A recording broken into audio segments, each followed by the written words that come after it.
बांग्लादेश के इलाज का वक्त आ गया है। बांग्लादेश भारत के लिए नासूर बनता जा रहा है। पिछले कुछ दिनों में बांग्लादेश से ऐसी होश उड़ा देने वाली तस्वीरें सामने आई हैं, जिसने भारत को सही में हिला कर रख दिया है।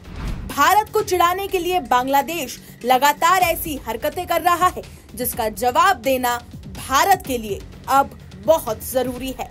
भारत से टकराने का अंजाम क्या होता है, यूनुस अगर ये भूल रहे हैं तो पाकिस्तान की ताजा चोटों को देख ले, जिसकी छाप हमेशा के लिए भारत ने छोड़ दी है। बहरहाल, बांग्लादेश भारत के लिए सबसे खतरनाक देश क्यों बन गया है, सबसे पहले ये देखिए। रिपोर्ट्स के मुताबिक पाकिस्तानी नौसेना का वॉरशिप अचानक बांग्लादेश में पहुंच गया है। ये दावा किया जा रहा है कि सुजात अब्बास राजा, जो कि पाकिस्तानी कैप्टन है, वो अपने साथ कई और पाकिस्तानी अधिकारियों को लेकर और चीन का बना वॉरशिप PNS सैफ लाद कर बांग्लादेश के चटगांव बंदरगाह पहुंच गया है। सबसे बड़ी खबर तो ये है कि पाकिस्तान ने इस युद्धपोत को मिजोरम और भारत बांग्लादेश सीमा से लगभग 75 किलोमीटर दूर बांग्लादेश के चटगांव बंदरगाह पर खड़ा किया है।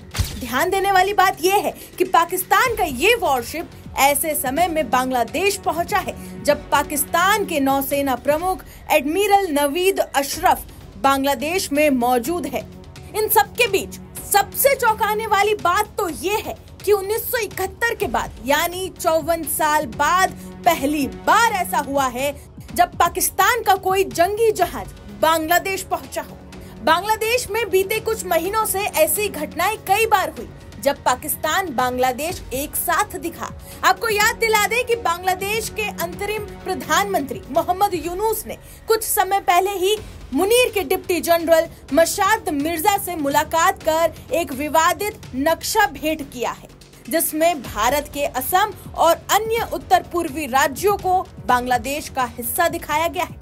और इससे पहले सितंबर में अमेरिका का C-17 मिलिट्री एयरक्राफ्ट 120 सैनिक लेकर बांग्लादेश में उतरा था, वो भी म्यांमार की सीमा से थोड़ी ही दूर। ये सारी घटनाएं सामान्य नहीं है। यूनुस पहले अमेरिका फिर उसके बाद पाकिस्तान की गोद में बैठकर भारत को आंख दिखाने और भारत को चिढ़ाने की कोशिश लगातार कर रहा है। लेकिन यूनुस को ये अच्छे से पता होना चाहिए कि जिस पाकिस्तान के तलवे वो चाट रहा है, उसकी हवा टाइट करने में भारत को 25 से भी कम मिनट लगे थे। तो बांग्लादेश को नक्शे से मिटाने के लिए भारत को 5 मिनट भी काफी होंगे। इसलिए कहा जा रहा है कि अब बांग्लादेश के इलाज का वक्त आ गया है।